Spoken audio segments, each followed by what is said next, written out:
How are you? I've been sick the last couple days. I had like some high fever for like 2 nights, and I'm trying to get in a little better shape so I can travel. At least I don't Yeah. have terribly long legs to to go. Okay. So let's start this, and I'm sure it'll be a good one. You've done a podcast before, right? I have heard of them being. Yes, I've done podcasts before. You had me there. Hey, can you edit my name, What do you mean? You just wanted to be Dennis? or at least my right last name? Oh, yeah. I actually wrote that. Yeah. Well, you know what? The names aren't on it. You see what you get, and then when I'm done editing it, I have the name right there in a different sort of. So I All have right. it's Devil and then Biss, right? So it's kind of a French flavor to it. So it's DevilBiss, like a Cadillac Coupe DeVille. Yeah, that's kind of name to have, eh? Well, the original German was Diebelbissen or Devil Biter, mouthful of the devil. Nice. And I come from a long line of preachers. I guess they didn't like their preachers having the name Devil Biss while they were up there preaching. Oh, you're a Christian? Well, I was born that way. That's nice. I asked God to send me more Christian artists, and to the time I finished a prayer, a Christian promoter said, "Hey, we have some Christian artists for you." And I'm like, "Oh my God, that's God right there." That's awesome. All right, Hannah, no more, my cat, no more temptations. You're like getting fat. Okay, here we go. Welcome everyone. Oh, before we say DeVilbiss. DeVilbiss, yes, sir. Okay, welcome, everyone, to another podcast. And I always keep saying that.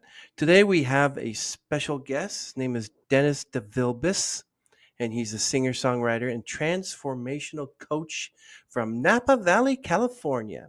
And he'll be touring from the UK from March 19th to April 12th this year. And he's looking for performance opportunities along the way.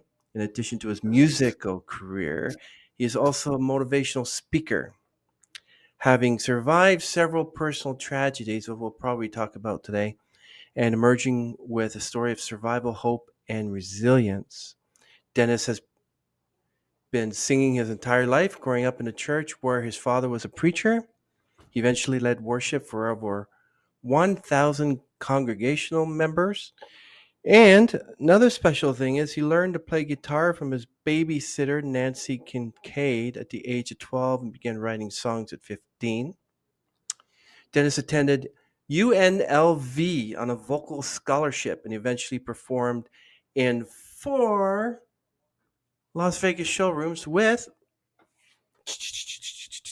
Paul Anka and Barry Manilow. Incredible. That was a lot of fun. Welcome, Dennis, to the Onstage Podcast. So thrilled to speak to you tonight.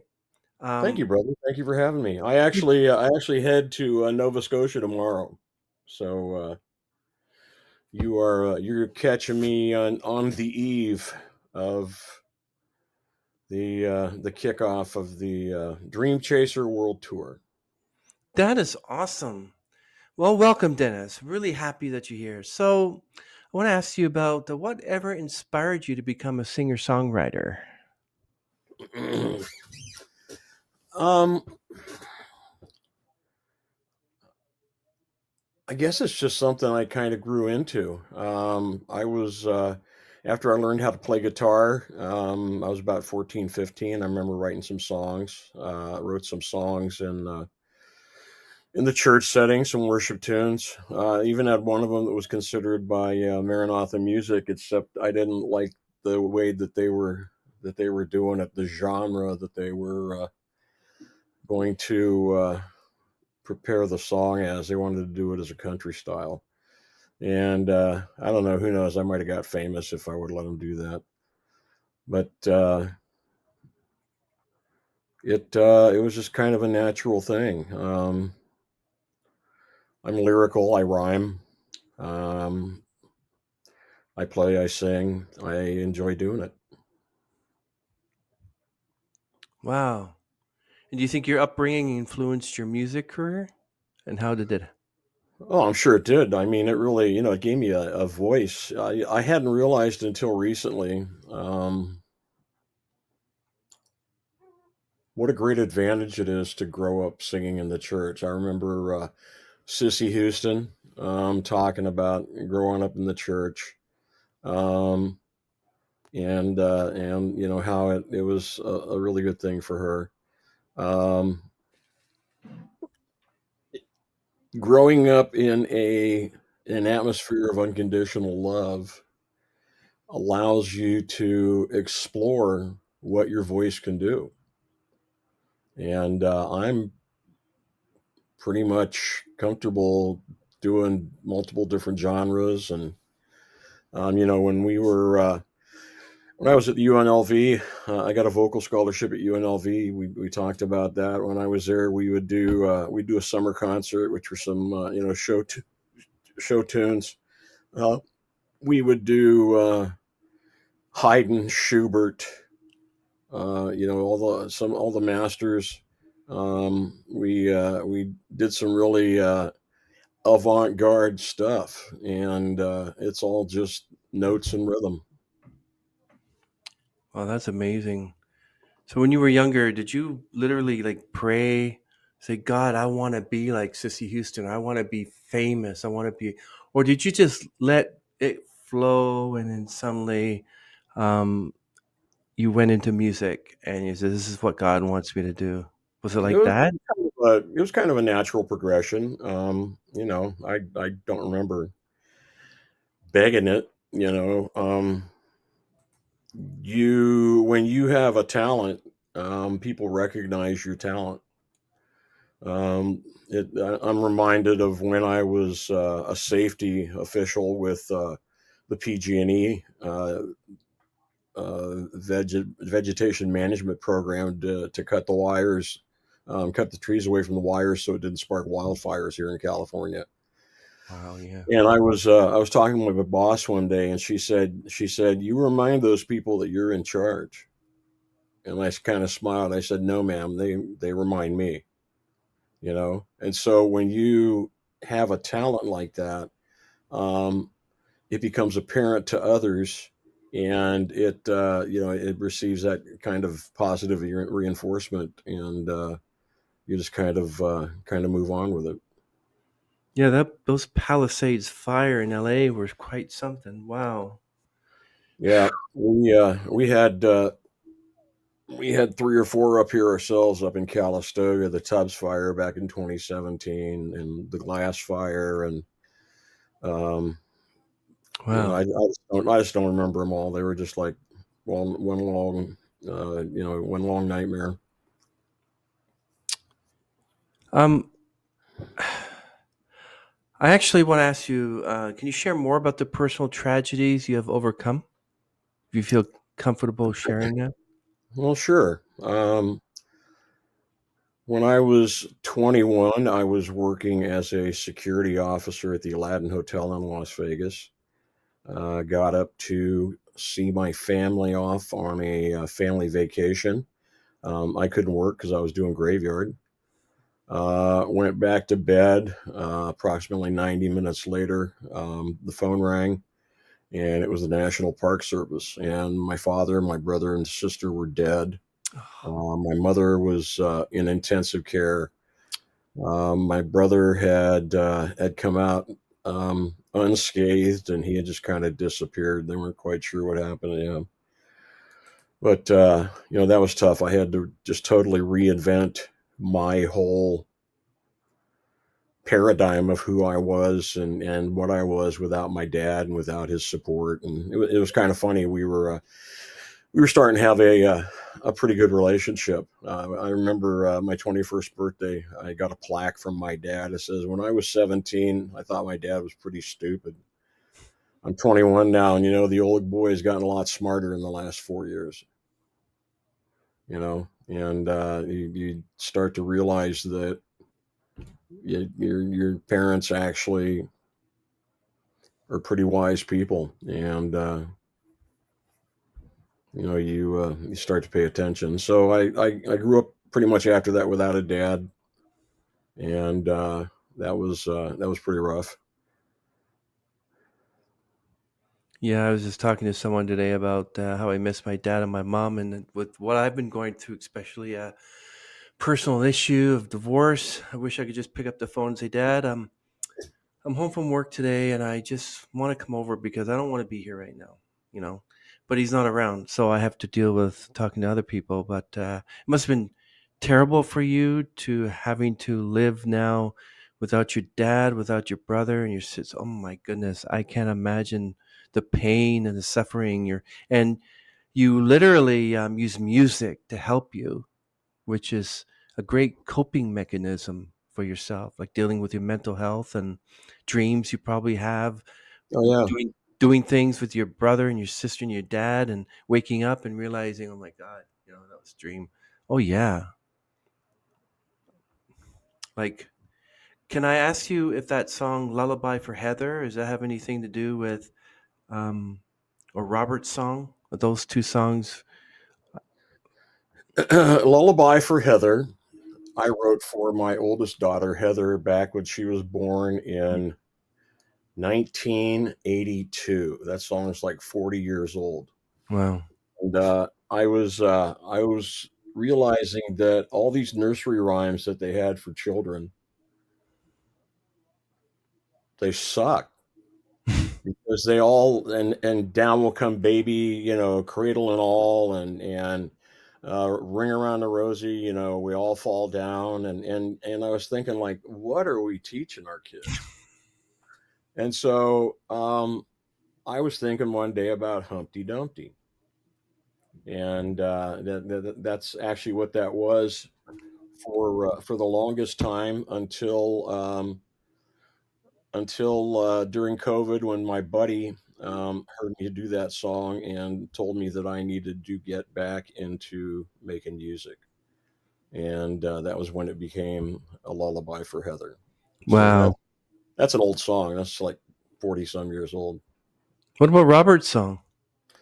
Robert's song is actually pretty much the factual story of my son Robert. And I'd tried to have a son for a long time. Had three older daughters. We had Robert 4 days old. We found out that his left side of his heart, hypoplastic left heart, it's called. Left side of his heart was smaller than the right side of his heart. He was going into congestive heart failure, Wow. and so that started a series of what was ultimately five heart surgeries, until they couldn't do anything else for him. And so, at the age of almost 4 years, just shy of his fourth birthday, on Mother's Day in 1994, he we discontinued life support, and he actually passed in my arms, Oh man. which was kind of fitting, because one of the cool things about Robert was I delivered Robert in the back of our ambulance on Interstate 80, mile marker 21 in Reno. And so it was quite appropriate that I brought him in and I took him out. First your brother, your sister, your dad, and now your son. Wow. How do you, oh my God, Dennis, how do you incorporate your experiences into your music and motivational speaking? That is like, wow. I think that what I have gone through in my life, the trauma that I have survived, nobody is judged in life on the bad things that happened to them. They're judged on how you survived it, how you got through it. Um, and it took a long time to think all that. all that out. I didn't do any music for the longest time. Actually, my buddy Donnie Chance, Don and I went to high school together in Boulder City, class of '74, outside of Las Vegas. And during COVID, I was having a discussion with Donnie, and I played him "Lullaby for Heather." And he looks at me. We're in a messenger call. He looks at me and he goes, "Dude," he goes, "this is what you need to be doing." He said, "You need to be writing music." He said that he said you have a sound that singer songwriters would kill for. He said this is what you need to do, and so I started along with that, and I got the YouTube channel and did a few things on Facebook and started performing locally. And I'm up in Calistoga at the north end of the Napa Valley, and so started doing that. Um, Mm. and just kind of did that until the next big change in my life was January of 24. Wow, Dennis. Um, so when you wrote the song "Beginning to Fly," I don't want to ask you about case of Corona, and that looked like it was about the coronavirus, but people used Corona beer as a joke as well. Um, It was a little play on words. I thought that was good. I have a lyrical sense of humor. yeah. What is your creative process like when writing new songs? Like, for instance, "Beginning to Fly." Like, how do you start? The melody, the lyrics, experience? Beginning to Fly actually came out of a few days before my 65th birthday. My buddy got together with me in Zoom, and he goes, "Hey," he goes, I want to get together with you for your birthday." Hmm. He goes, can you get on a Zoom call with me?" And I said, "Sure." So Tony Trimper, matter of fact, I'm staying at Tony's house again when I go to fly to Halifax tomorrow. Loaning me his car, and I'm going to take care of his dog. And if somebody trusts you with their dog, they really love you a lot. Hmm. And so I go and I get on this Zoom call at the appropriate time, and there's like 30 people on there from Halifax that Hmm. I had met in different groups, and they threw me a Zoom birthday party. Wow. Pretty clear. Add to that, um, I was working at Raymond at the time. Tony had sent me a box of gourmet cupcakes to the winery at Raymond Vineyards. We're sitting there talking on the Zoom call, and he goes, "Hey, you need to go let Consuelo in the door." I said, "What?" He goes, "Just go let her in the gate, dude. Let her in, let her come up to the house." So I go over there. Well, he had found a way to send me beer over the internet. So this gal rolls up, and she's got one big bottle of Corona, and then she's got like a 12 pack of Pacifico, Mexican lager. And then we're talking a little while longer, and he goes, "Oh," he goes, "Adam's at your gate." He said, "You got to let him." I said, "What the hell are you?" He goes, "Just go do it." I go over there. So this guy shows up with Korean barbecue. So that's how that started. I turned 65 on a Saturday. I don't have much time to spare. Um, yeah, beginning to fly. I like that. I will usually get the hook or the chorus. Like tomorrow, I'm going to have lunch in Las Vegas, Hmm. and the following morning, I'm going to have breakfast in Halifax, and that's the name of the new song Wow. because that's rock star. You're traveling across the world, and you have lunch one place and breakfast somewhere else, and all kinds of different things going on. And so that's how that song was born, beginning to fly. Talking about Um, going and reaching out, spreading my wings, and trying this singer songwriter thing out. And I've had a lot of great input from people, and I really appreciate the love and support that they've shown me. Yeah, that's amazing. Who would you think were your biggest musical influences? Well, the first guitar I went out and paid money for was a Guild F512 Jumbo 12 string, Oh, wow. which was John Denver's signature guitar.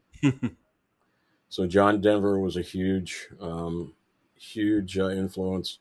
Bob Dylan, James Taylor, all of those genres of singer songwriter. I actually share a birthday with Elvis Presley, Robbie Krieger of the Doors, and David Bowie. So Wow, uh, nice. so there's a lot of celestial mojo going on. I was born. J.R.R. Tolkien had just passed. That's where my luck goes. Chronicles of Narnia, I believe. Yeah, wow. So, what do you think has been the most memorable performance of your career so far? Like anything that stands out?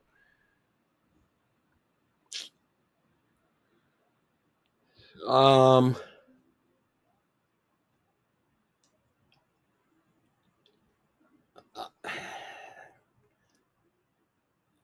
I like haven't hit the big time or anything. Mostly I play for a couple $100 here and there around town when they need somebody to fill in. I'm hoping to improve my visibility with the tour going out there. Whatever I do in the next 2 months is going to be my calling card for the rest of my musical career. So it's it's you know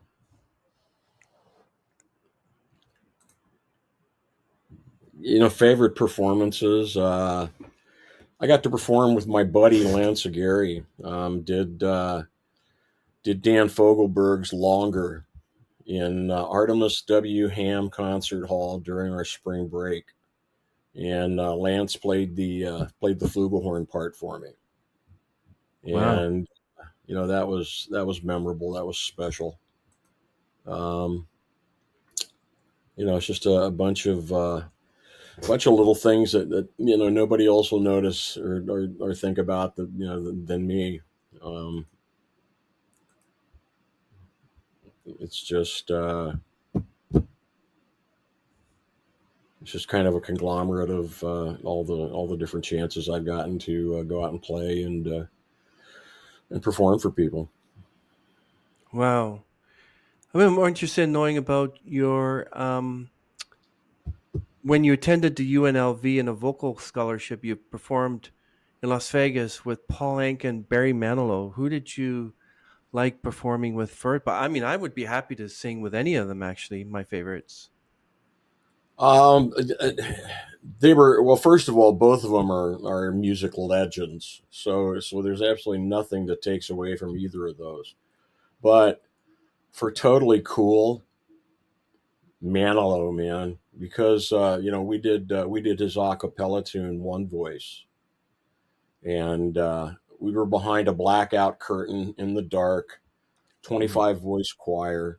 And when we get to the chorus and the 25 voices just come in really strong, the lights go up, the curtain goes up, and the crowd goes nuts, you know, and that was cool. And then from there we finished with I Write the Songs.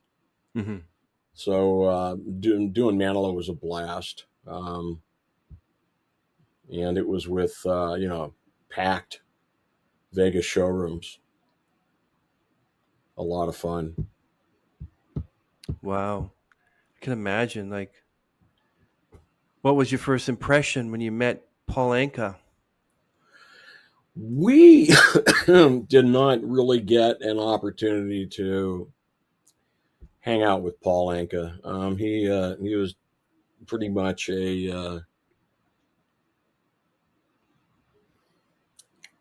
was a busy man. We just kind of did our thing. I really don't have any specific memories of anything having to do with him. I do remember that Manilow sent us T-shirts and champagne one night of the concerts that we were doing, and Suzanne Summers stopped by. That was fun. Nice. Oh yeah, she's a sweetie. Yeah. And yeah, but Anka wasn't really that interactive with us. He's kind of a big deal. This was I think this was post Diana or before DePaulenko. This must have been post. Oh yeah, this was way post. This was Yeah. like 81. 81, yeah. Wow. You certainly were able to play with legends. So tell me about your babysitter Nancy Kincaid. First of all, do you still have contact with her? I don't even know if she's alive. All I remember is that she taught me to play Red River Valley in the key of A, and from there I fell in love playing the guitar. I have a babysitter story. My next door neighbor, we knew the two daughters and a son. One of them was Janet, and Janet was my babysitter. And she did whatever a babysitter does, and I was happy. Now fast forward 30, 40 years later. This is around 1994. So I said, Janet, oh, I go to funeral home dressed up in my suit, all like, if I leave here with whatever, it's like, it's a funeral. You got to be, respectful. You got to act mature. And I go, hi, Janet. And she goes, Chris, look, everyone. Here's the one I would babysit, changing the diapers. And I was just, what was intending to be like Well, being that like the was respectable man embarrassing. turned into this, like, look, this is Chris, my next door neighbor. I was to change his diapers. And I'm like, oh my God. So it was like, okay. Hey, how about so your father was a preacher, but he eventually led worship for over 1,000 members. Wow. Tell me about that one. After my dad died, I kind of went freelance. I ended up with a church group um, there in northern Las Vegas area, and I was leading the Sunday service for them for a while, Wow. and a lot of fun. It's I can amazing imagine. what one guy can do with a guitar. Oh yeah. Um uh the Johnny Be Good guy. Come on, Chris, what's his name? Well, I'm getting Chuck dementia. Berry. Yes. But yeah, there's a lot of great guitar players out there. So, how do you prepare for a tour, for instance, the one that's coming up in the UK? Like, how would you prepare for it? Well, first of all, I had to believe I could do it. Um, I have since January. I've been part of a transformational coaching group, and the 12-week seminars that are put on by my friend Nick Bottini Mm. are called Domino Projects, and that refers to one domino falls, next domino falls, the next domino falls. So whatever it is that you're doing out there is creating a chain reaction. And I went to his domino project back in January of 24, and first thing I said was, "Well, I'm not a coach," Mm. and I wasn't at that time. I said I kind of thought it would be cool to do a world tour someday, Mm. and Nick said Dennis has expressed a dream, and it's incumbent upon us to help him achieve that dream if we can.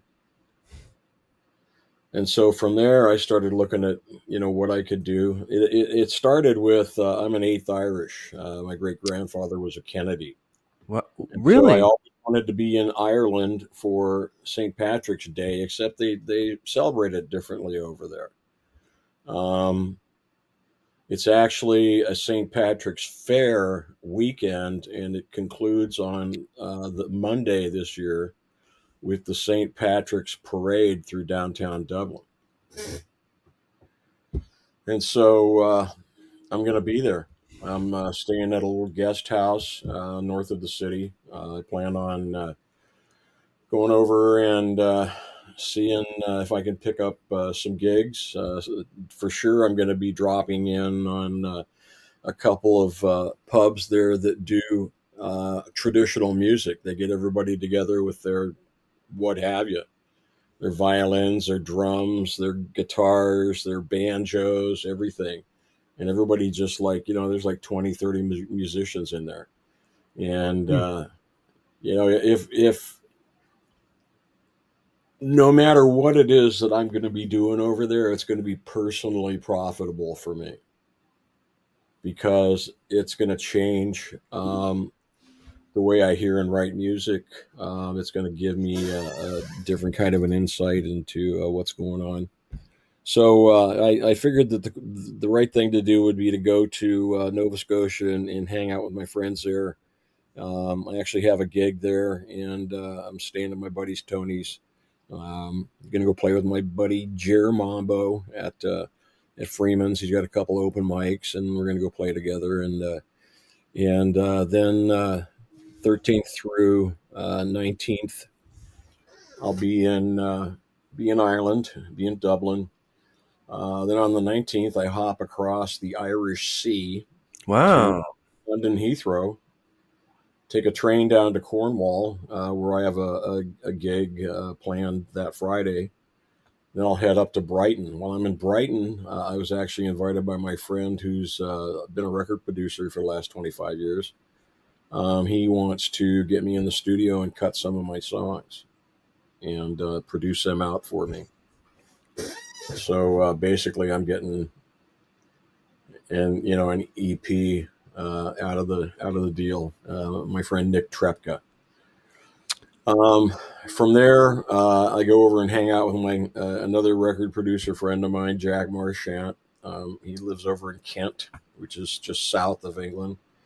We're gonna go hang out for a few days. Then I head up to Ipswich, where I have a gig. Then I hop across the channel Hmm. to Amsterdam, Hmm. and one of the members of our group, the Domino Project, is a gal by the name of Bloom de Wilde, and Bloom is a platinum award winning singer songwriter, former pop diva, had a number Wow. one European hit, and she has booked a concert hall in Amsterdam for me to come and open for her, and we're going to go play together on a Monday night.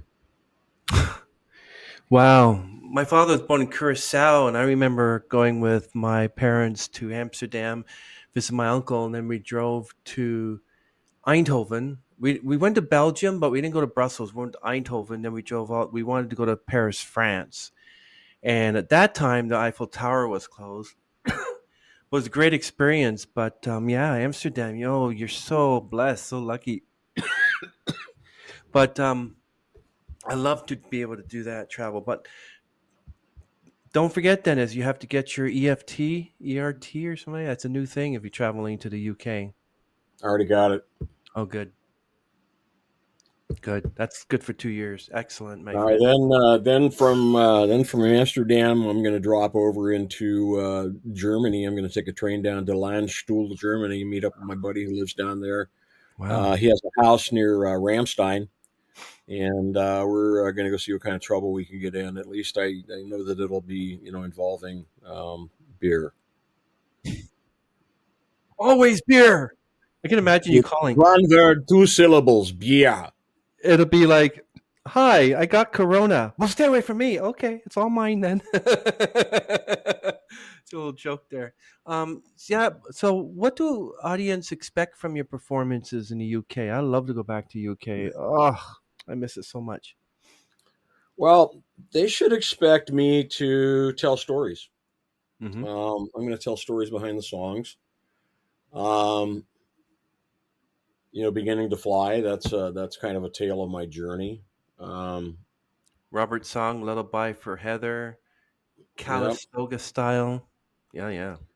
that's about my hometown, Calistoga. It's a great tune. Matter of fact, I cut the opening scene. I haven't put it together yet. I cut the opening scene for a music video, and we had the whole street downtown area closed down, and I got out in the middle of the four-way light, which is in the center of town. Hmm. And I'm over there recording the opening sequence, and the mayor walks up,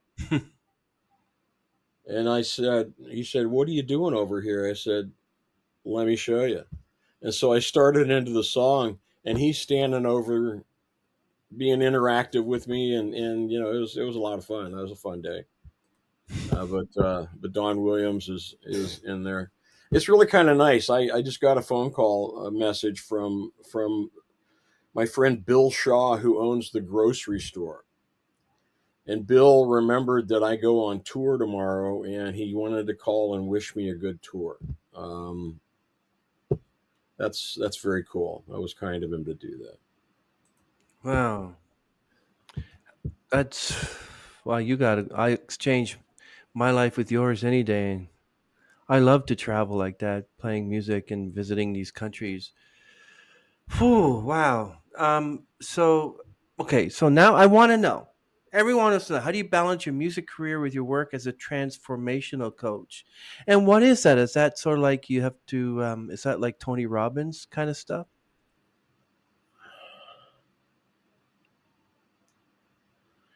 Basically, transformational coaching is a path to clarity in your life, um, through your thoughts, through your universal awareness, through how you experience your thoughts.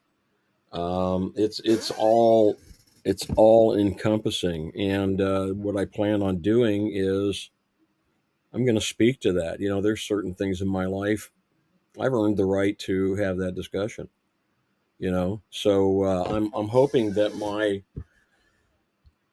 being out there doing my music is going to open doors for me to go in and speak about clarity of mind. And one of the new lines, one of the new phrases that pay, as far as I'm concerned, that I just found the other day, is don't believe everything that you think.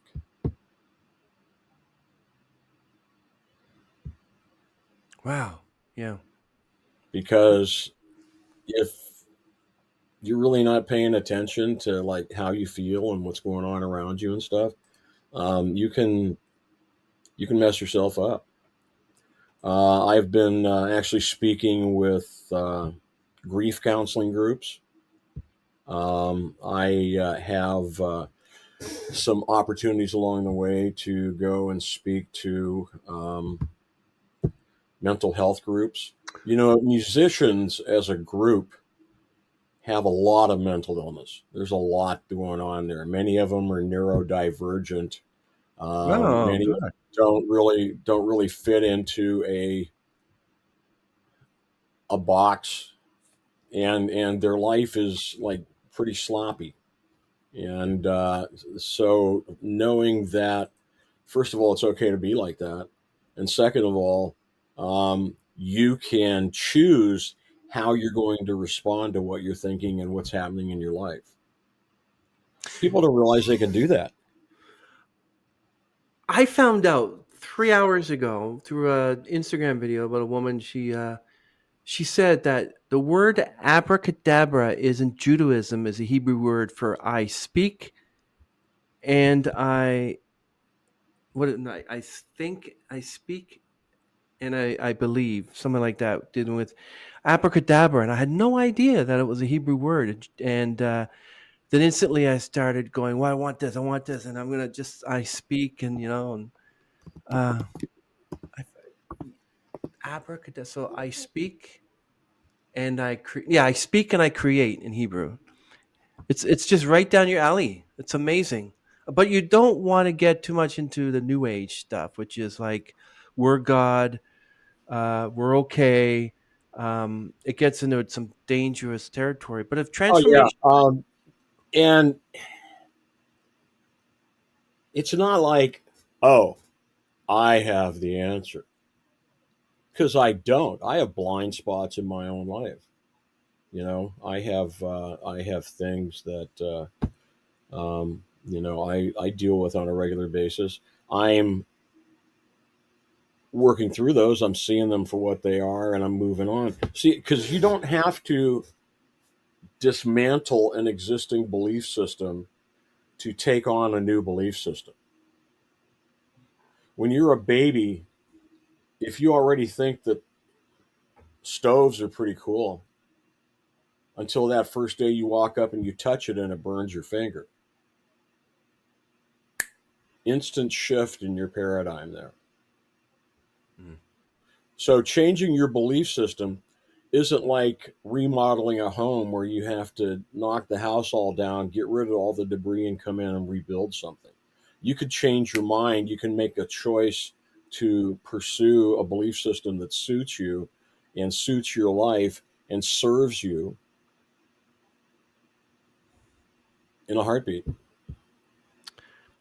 but it's not happiness you should be seeking. It should be fulfillment and contentment because things that I thought would make you happy, I was empty. But things I never thought in a million years would make me feel more content for something stupid as, I got a pain in my hip. The days that I don't have a pain in my hip, I'm happy. um, but yeah, it's great. I mean, like it's just abracadabra. But I'm a Christian, so it's not I think, therefore I am. It's a question of, okay, Lord, if I put my complete trust in you, I'm going to get this and I'm going to get that. No, because even Job lost everything, and his wife says, curse God and die. And he said, though he slay me, yet will I trust him. That should be our mindset. Oh, God picked the right guy, huh? We're not Job, but you might be closer to Job than I am. Yeah, I don't know about that. I like your humility. I'm just some guy. My dad, I find that I resort to a lot of things that my father used to say. Um, One of the things that I remember him saying time and time again was, more is caught than is taught. And my dad, somebody would come in and say, man, preacher, that was great. That was great. I mean, you're awesome. You're a great preacher, blah, blah, blah. And my father would tell him, hey, I'm just one beggar telling the other beggars where the bread's at. You know, it doesn't make me a better person or, um, you know, a more enlightened individual. It just is. That's interesting. You should say that, Dennis. It reminds me of that Barbara Walters book written 1971 called How to Talk to Practically Anybody About Practically Anything. And it tells you exactly how to speak to a homeless person, a CEO, the President of the United States. And it works. I tried it. It actually worked. Find a point of reference. Yeah. Win friends and influence people. Dale Carnegie, all these things, all these books. But There, unless you have that in you, so, okay, so you read that book and then you read your books and you still go out and you fail and you say, oh, that's it, I'm done with life. Unless you're willing to put it all to the test, there's no point. um, right. right. Well, I'm pretty excited. So in the last 14 months, I've put together something. I created a dream result where there was nothing, and I'm excited about that. And I owe it to myself and the world to go out and see what becomes of it. Yeah, I think it'd be successful. I mean, just I it's very inspirational hear this, because I always thought, I got to do something else in my life because I'll be 60 on March 15th. So, and not only that, it's 60 for 2025. So both is divisible by 5, whether that means anything. But yeah, and I don't. I want to be. I want to do something different. That my 2024 self would be jealous of the 2025 self. Not, you know what I mean. I mean, I just, unless I put my foot forward like that Christmas and put your left foot in front of the other, you'll be walking out the door. And sometimes I put my left foot out, my right foot out, and shake it all about, and that's it. But I don't That's want what to do it's that. all about, dude. Yeah, exactly. But you can put a little bit of humor in that, but it actually does speak to life. Can you describe a? Actually, I shouldn't ask this question because you already described it. So, how do you stay motivated and inspired in your work? I get surprises. Um, I was talking to my friend Kate down in Cornwall, and she said, I think that it's called the Harbor Beer House. She said, I think that they do music, but I don't know. I said, okay. Well, I have Google Voice, and with Google Voice, I can call the UK from here for a penny a minute Mm. via my laptop. So I call this place, and a guy named Keegan answers, and I said, "Hey, my name's Dennis DevilBiss. I'm in the United States." I said, I'm wondering what your weekly music program is like. I'm going to be there on the 20th and 21st of March." And the guy says, "Oh," he goes, "Well, I've been wanting to do something with music, but we haven't quite done it yet." I said, "Would you like to?" Wow. And he said, "Yes." And so the plan is I'll be there at 3 o'clock in the afternoon on Friday the 21st in Charlestown, Cornwall, UK, and I'll be playing there. He told me they like Johnny Cash, so like right up my alley. That's who I grew up with. He was a big influence too. Him and Chris Christopherson. Wow. That's something.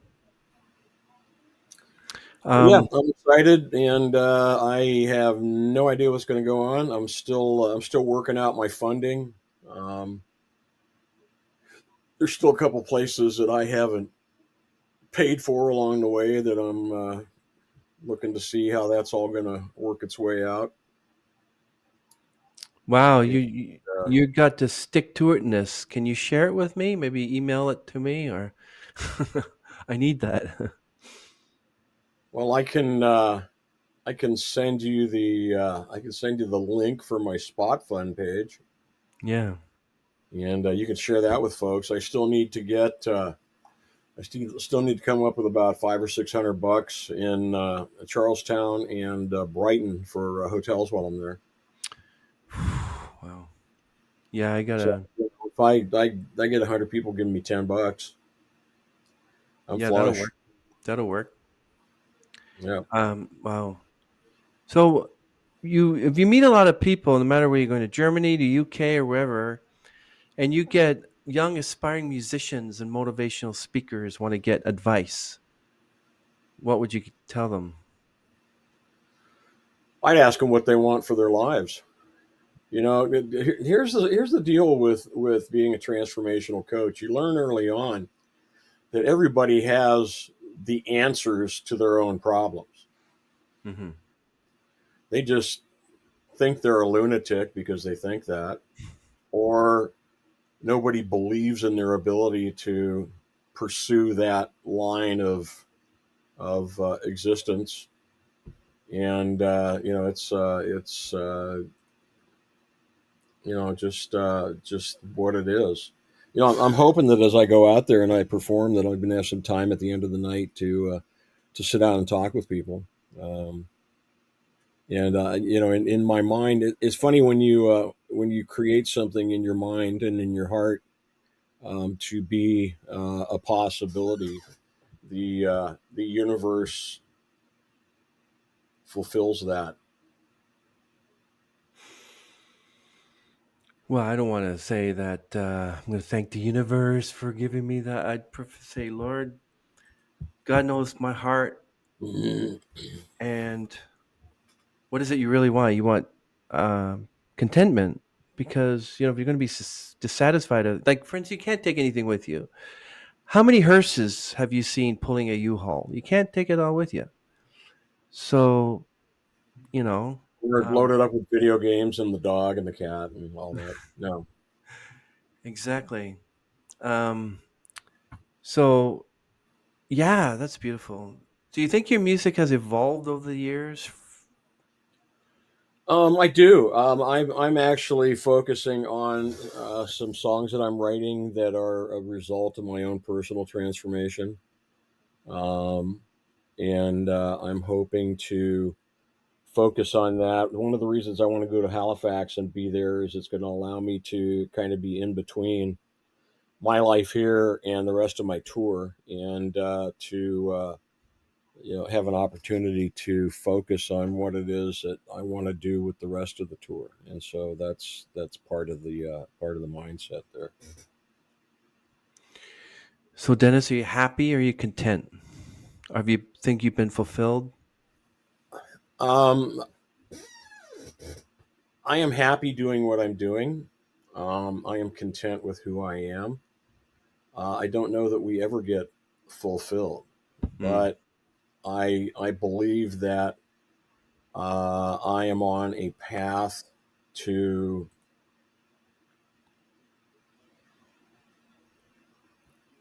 walk in clarity and in presence of mind that um, allows me to deal with things that come up in the day, and things that I realize that maybe were holding me back and were keeping me from being everything that I could be. That was a great phrase from the Army. They really nailed it. Be all that you can be. But Yeah, that's what I'm looking. I was looking at your writing on your shirt there. Um, Never underestimate a father. What? It's another word I need. A father who listens. Okay. Stairway to heaven. That's what you use for your motivational speaking. Whole lot of love. Oh, awesome, man. Yeah. Um, yeah. So, how do you connect with your audience during performances? For instance, when you're playing your songs, and how do you connect with? Well, there's in person. I'm also going to be streaming live Mhm. to all of my socials. If you want to find out where I am, simply look for Dennis DevilBiss Music. I'm everywhere: Facebook, Instagram, YouTube, TikTok. Um, all over the place. And I am highly visible, and it'll give you an opportunity to do that. I also have a Bandzoogle page that tells all about the tour, and so if you'll go do a search for Dennis DeVilbiss music on Bandzoogle, then you should be able to come up with that. Yes, definitely. So, is there a story you can tell us about a fan who was deeply impacted by your music or speaking that really had an impact on you? Okay, I found this on the web. For is there a store you can tell us Shh. what a fan who was deeply impacted by. No, that's. I thought Siri was talking to her. I have to edit that part out. That's interesting. Um,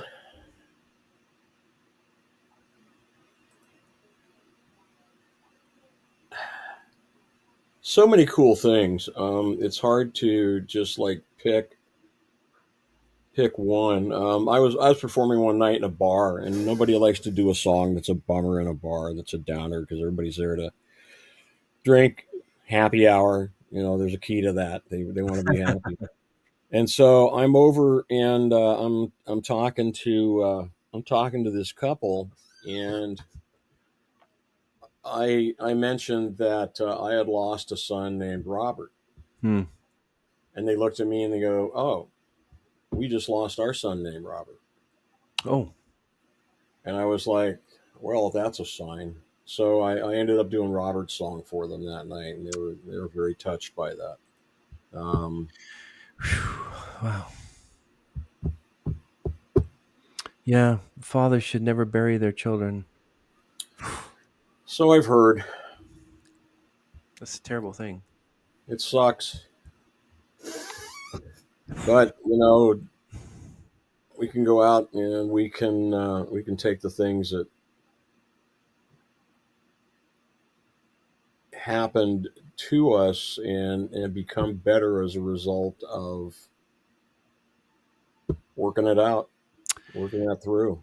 I think your dad would be proud of you, and your brother and your sister would probably like. It's amazing what you've accomplished. Thank Uh, you. Couple more questions for you, and one of them is like, do you enjoy what do you enjoy most about touring and performing live? Well, quite honestly, I've never really toured before, so I'm looking forward. What I'm doing actually is I am going toward. I'm going Right. towards a group of like 35 to well, no, there's more than that. The numbers in the hundreds. Folks that I know from the UK and over. We're going to be I'm going to be meeting people all over the place. So I'm actually going toward a lot of people that are looking forward to me being there and want to hang out. Just the opportunity to um, bring my message. Tell people that because emotional trauma, how we deal with emotional trauma, is something that is Mm. created by society. You have to wear black. You got to mourn for this long. You have to do a wake. You can't like remarry. You have to do this thing. You can't do that thing. Can't do that thing. Can't do that thing. And you go through and you hear all that kind of stuff. And it's a bunch of can't, and you just need to be miserable in somebody's defense. Well, you're already miserable. You don't need to go find other reasons. So maybe you just deal with it the best you can. My dad, brother, and sister, they were wrenched from my life in the most hideous kind of way. Robert, we had almost 4 years to try to work things out, and the things that we did with Robert, we did on our own terms. Mm.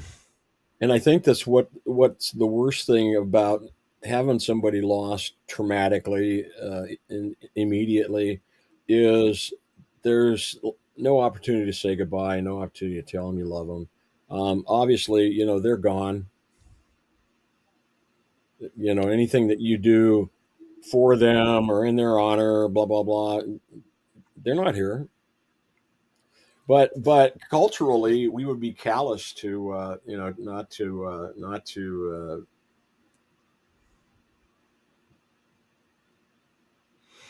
believe that way and operate that way. So I think that being able to work it out and deal with things on your own terms is a big deal. I think you're right, Dennis. Remember I said that my parents are gone. So my mother died in 1993, and my father passed in 2002. So he had like his own little twin towers thing because he was diagnosed September 12th. Actually, believe it or not. Um, so they every day, every Christmas, you know that song by Les Miserables called "Empty Chairs, Empty Tables." Every Christmas, empty chairs with empty tables where my parents should sit. So I miss them like crazy. Even though I'm 60, I still wish I could just pick up the phone and say, "Dad, I'm coming over" or something. And Oh yeah, I put this tour together and I had a fleeting thought. Boy, I'd sure like to call my mom and tell her what I'm doing. You know, she's been gone since 2011. She passed while I was doing a military training um, deployment in Africa. mm. Anyway, Do you have PTSD? no, I don't. Wow. I think maybe I should, but I think a lot of that, again, I think a lot of that, and this is for your consideration. I think a lot of that's created by society. Really? So everybody wants to focus on what's lost, not what you had. So don't live your life with the void. Live with what you possess as a result of having that interaction, that relationship. I determined in the last couple of years that when I talk about my friends who are gone, I speak about them in the present tense. My buddy Don Chance, the one that got me back into singing and playing, I talk about Donnie all the time, that I love him and he's my friend, and it's important. Friend Damon Galt here in Calistoga that passed about a year and a half, 2 years ago. When I talk about Damon, it's in the present because they had an impact on me, and um, they are a part of my life and always will be. And that's how we honor that. You wanna honor your dad. You don't go dump his ashes somewhere. You be the guy that he raised you to be. Yeah, it's true. You talk about friends. I have my friend Armando. I always talk about Armando and what he's done. And I met Armando at a gas station because I worked at Petro Canada here behind the gas bar, and we've been friends for 43 years, something like that. And then there's my friend Neil. So I have people to lean on. I don't have a girl. I don't have a friend named Kate, uh, but Well, you can yeah. lean on me, brother. No, I have my ex-wife named Kate, but she's sometimes inspirational. But yeah. Oh wow, you're so inspirational. This is great. Dennis, I want to say that it's been a pleasure sharing hearing your journey experiences with us, and I hope your story music will resonate with your audience and inspire them in some way. And we look forward to you connecting with everyone during the UK tour from March 19th to April 12th. And if you have any further questions, just would you like to stay in touch? Please feel free to reach out. What I would Sure. like from you is that I tried to get into your website, but it kind of gave me these security issues like scamming alerts. So Huh. Well, let's work can you that out. can you send me all your links? I will pursue that. I'm traveling tomorrow. Okay. I'll be traveling all night. I'll be in Halifax Wednesday, Thursday. So let's look at that, and I can get something up to you. And you're going to be in Toronto at some point? I'm only 25 minutes away. Toronto Pearson YYZ flying in and out. Oh wow! But we'll get there and you'll be You can gone. go. You can go stand at the car park and wave at me. Hi. This is awesome. Thank you so much. Hey, Okay, thank you for everyone. having me. I appreciate. I'm looking for the creation of the ripple and what comes back. Because there is absolutely a correlation with putting something out there and then being aware enough when what you've invested in the world comes back around to you. And I'm looking forward to seeing what that is. It's going to be pretty exciting. Well, this podcast has to be uploaded on the channel by before March 19th because people will know that it's fresh because you're going March 19th and this gets posted on March 13th. So thanks, Dennis. Okay, wait right there. Okay, everyone, we're going to end this stream and listen to his music. It's very good, very heartfelt too. Thank you, brother. Thanks for having me. You're welcome. 1 second.